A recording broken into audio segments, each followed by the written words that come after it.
ابو محمد، السلام. قلت لي انت من الزلاق، يعني درست في الزلاق. اي نعم. من اي صف لاي صف؟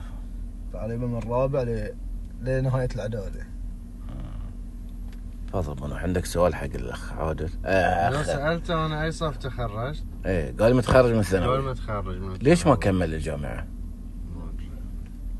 ليش ما كملت محمد؟ ليش جاوب. ما وبصوب الجامعة. معدلك كم كون؟ كم معدك كم محمد؟ 70 والله. 70 هاي 70 يمدي؟ يمدي؟ يمدي. شكرا. يقدر يطول من روحه للحين يمدي. يمديك للحين. لا خلاص طفنا القطار ما نبي. هذا يا عادل اللي ما يحبون سلاح العلم.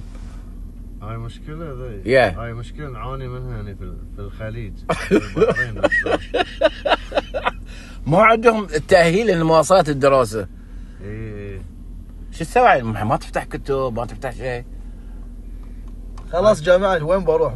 لا ما تفتح كتب تقرا بنفسك. يعني بدفع 12,000 و 13,000 على هواياتك شنو؟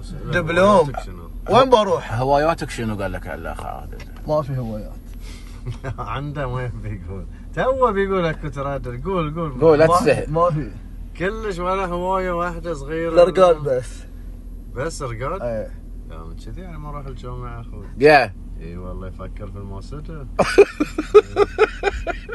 هذا اللي يفكرون الموسده ايه. ولا يفكرون في الدراسه. لا حول ولا قوة الا بالله.